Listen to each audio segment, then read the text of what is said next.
रहीम। अस्सलाम वालेकुम स्टूडेंट्स, हम चैप्टर 3 पढ़ रहे थे सेकेंड ईयर मैथ का और 3.2 स्टार्ट करनी है। 3.1 में हमने सिंपल डिफरेंशिएशन देखी थी, जिसको प्रिंसिपल फर्स्ट रूल भी कहा जाता है, डिफरेंशिएशन का फर्स्ट प्रिंसिपल भी कहा जाता है, एब इनिशियो मेथड भी कहा जाता है, बाय डेफिनेशन भी कहा जाता है। अब हमने जब 3.2 स्टार्ट करनी है तो उसके लिए हमने क्या देखना है, कुछ चीज़ें हैं जो हमें पता होनी चाहिए, फिर हम डिफरेंशिएशन कर सकेंगे। वो बाय डेफिनेशन थी, फर्स्ट प्रिंसिपल थी, ये डायरेक्ट होगी।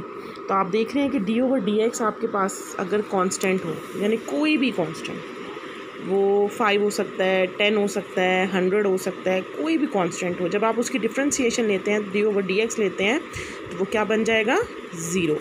इसी तरह अगर आप डेरिवेटिव लेते हैं x का, तो क्या होता है, इसका रूल है ना, इसको पावर रूल कहते हैं। मतलब x की यहाँ पे देखें क्या पावर थी, 1, वो नीचे उतरती हैं और 1 में -1 पावर में करते हैं, ये इसका रूल है। तो वो क्या हो जाता है, 0 = 1।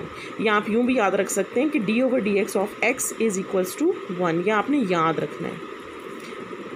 अगर आपको यहाँ 1 वाली बात समझ नहीं आ रही है तो हम इधर देख लेते हैं कि यहाँ पे अगर x की कोई भी पावर हो, यहाँ मैंने n लिखा है, x की पावर 5 हो सकती है, 10 हो सकती है, 1/2 कोई भी हो सकती है। तो आपने यहाँ पे सबसे पहले पावर रूल लगाना है। जब आप इसकी डिफरेंशिएशन लेंगे तो सबसे पहले ये जो पावर में n है ना, वो नीचे उतरेगा और पावर में 1 माइनस होगा। तो ये इसका डिफरेंशिएशन का तरीका है, ठीक है। अभी हम चलते हैं एक्सरसाइज की तरफ। का पहला क्वेश्चन देखें, क्या है आपके पास, 9x⁵5। आपने इसको पहले लिखना है y = 9x⁵5। बोथ साइड आपने लेना है d/dx, differentiating with respect to x, ठीक है।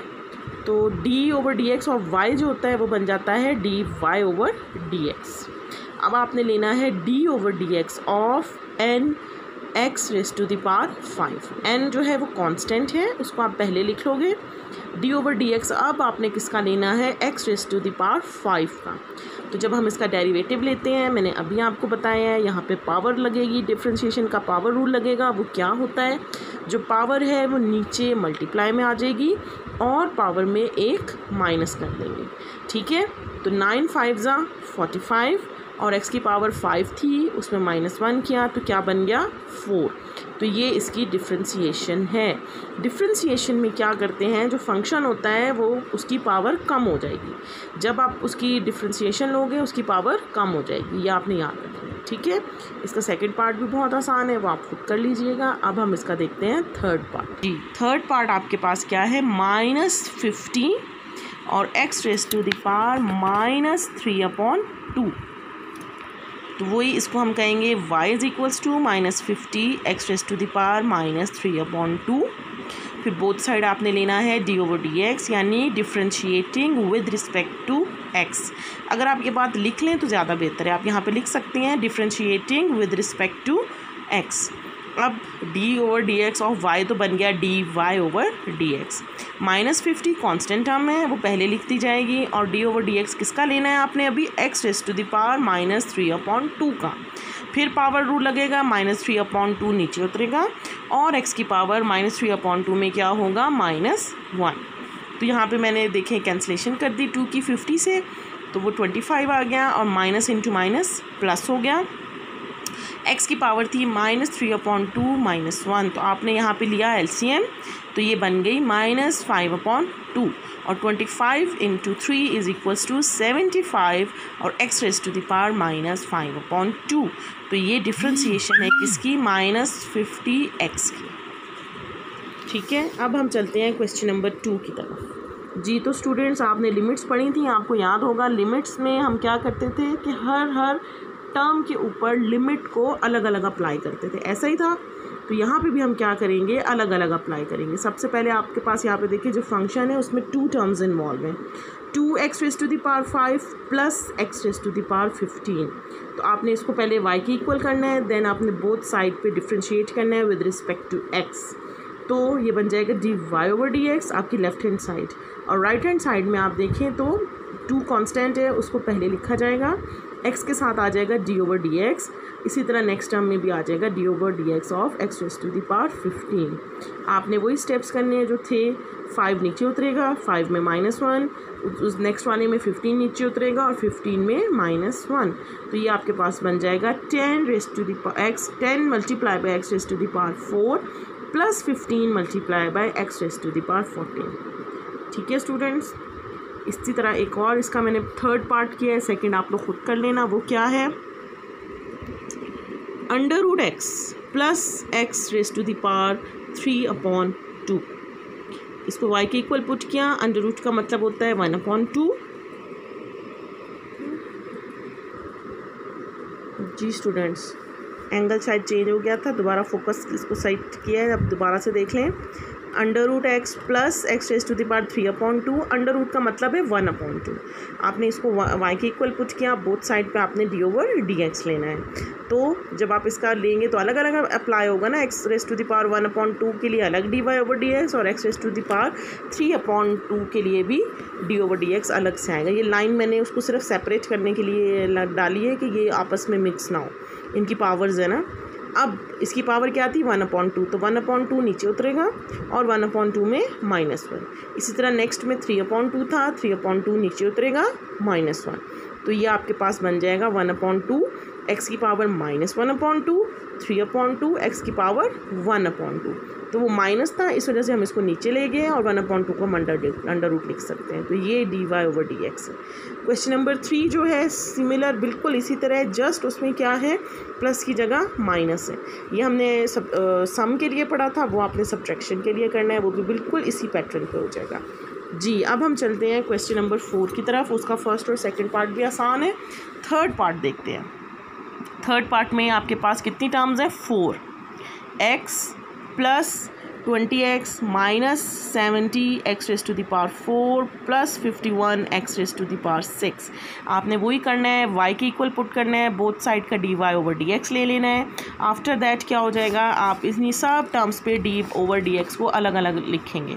अब ये देखिए यहाँ पे जब हमने किया x, मैंने आपको पहले बताया है क्या हो जाएगा 1, x³ पे जब किया तो 3 नीचे उतरा, 3 की पावर -1, x4 पे जब किया 4 नीचे उतरा, 4 में -1, इधर भी 6 नीचे उतरा और 6 में -1।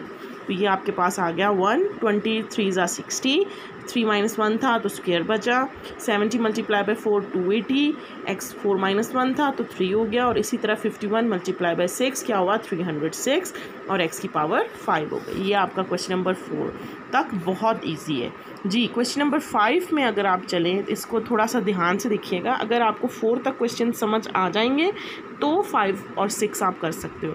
अगर आपको समझ नहीं आया है तो वीडियो को यहाँ से दोबारा से शुरू से जाके दोबारा देखें। जब तक आपको क्वेश्चन नंबर 4 तक सही से समझ नहीं आएगा, आपने क्वेश्चन नंबर 5 और 6 अटैम्प्ट नहीं करना। जब तक आप 4 कर लो, समझ आ जाए, उसके बाद आप 5 पे आओ। अब क्वेश्चन नंबर 5 में यहाँ पे डेरिवेशन का रूल लग रहा है, जिसे कहा जाता है प्रोडक्ट रूल। आप देखें आपके पास यहाँ पे 2 फंक्शंस मल्टीप्लाई हो रहे हैं, x - 2 एंड 2x + 3। तो यहाँ पे 2 फंक्शंस हैं।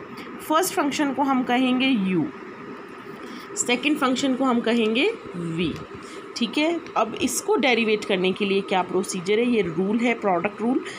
फर्स्ट फंक्शन यानी जो पहला फंक्शन है वो as it is, derivation of second plus second function as it is derivation of first. मैं दोबारा रिपीट कर रही हूँ, u और v 2 फंक्शंस हैं। u फर्स्ट फंक्शन है, v सेकंड फंक्शन है। इसकी आपने डेरिवेशन लेनी है, इसको डिफ्रेंशिएट करना है विद रिस्पेक्ट टू x।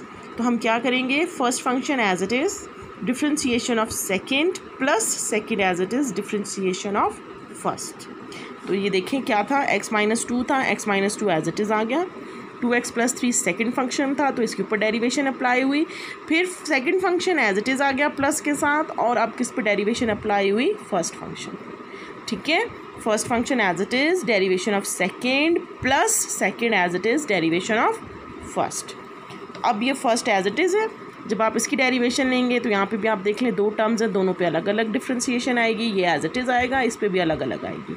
जब आपने इसको डिफ्रेंशिएट किया x 1 हो गया तो 2 बचा, 1 कांस्टेंट है 0 हो गया। x डिफ्रेंशिएट किया 1 बचा, 1 कांस्टेंट है 0 हो गया। तो आपके पास बचा x-2 into 2 plus 2x plus 3 into 1। तो इसको आप सिंप्लीफाई कर लें तो ये बन जाएगा 4x-1। क्वेश्चन नंबर 5 सब इस तरह है, प्रोडक्ट रूल लगना है इसमें, आपने इसी तरह से करना है। अब चलते हैं क्वेश्चन नंबर 6 की तरफ। नहीं, 6 की तरफ जाने से पहले क्वेश्चन नंबर 5 का 5th और 6th पार्ट करेंगे। ये थोड़ा सा आपके लिए मुश्किल होगा, इसलिए मैंने किया हुआ है। इसको देखते हैं जी। 5th पार्ट हमारे पास है 3 divided by x plus x raise to the power 4। Second function है x³ प्लस 5। प्रोडक्ट रूल लगेगा। देखिए, first function as it is derivation of second plus second as it is derivation of first. ठीक है, जब आप second वाले की इसकी डेरिवेशन लेंगे तो ये आएगा, इस तरह से अलग अलग लिखेंगे। ठीक है, इसको भी इसी तरह लिखेंगे। अच्छा, यहाँ पे अब आपने ये देखना है, ये यहाँ पे जो x डिवाइड हो रहा था ना, ये हम ऊपर ले गए हैं, नीचे इसकी पावर 1 थी तो ऊपर जाके -1 हो जाएगी। इसको एज इट इज़ रहने दें। x³ का डिफ्रेंशिएशन 3 नीचे उतरा, 3 में -1, 5 कांस्टेंट था, 0 हो गया। इसी तरह यहाँ x की पावर -1 है तो पावर -1 नीचे उतरी और -1 में एक और -1 हो गया।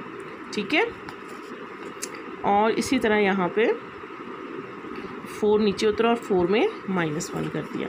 तो आपके पास ये आ गया 3x², ये एज इट इज़ है, और ये आपके पास आ जाएगा -3 इंटू x की पावर -2 प्लस 4x³। तो x को आप नीचे ले जा सकते हैं। ठीक है, ये वाला जैसे यहाँ पे था, और सबको सिंप्लीफाई कर लें तो ये आंसर आ जाए। ये क्वेश्चन नंबर 5 का 5th पार्ट है। और अभी क्वेश्चन नंबर 5 का हम 6th पार्ट देखते हैं। इसमें आपके पास क्या है, 3 plus x under root into x raise to the power 5। First function, second function. First function as it is derivation of second plus second as it is derivation of first. तो first as it is लिखा गया, x raise to the power 5 की derivation क्या होनी है, 5 नीचे और 5 -1। Second function as it is, second की जब डेरिवेशन लेनी है तो 3 कांस्टेंट है, वो 0 हो जाएगा, 1/2 नीचे उतरेगा और 1/2 में -1। तो ये आपके पास इस तरह सिंप्लीफाई होके ये चीज़ आएगी। ठीक है स्टूडेंट्स जी, अब तक हमने पढ़ा था प्रोडक्ट, अब हम पढ़ेंगे क्वोशिएंट। तो वो नेक्स्ट लेक्चर में देख लेते हैं। आज के लिए इतना ही काफ़ी है। अल्लाह हाफ़िज़।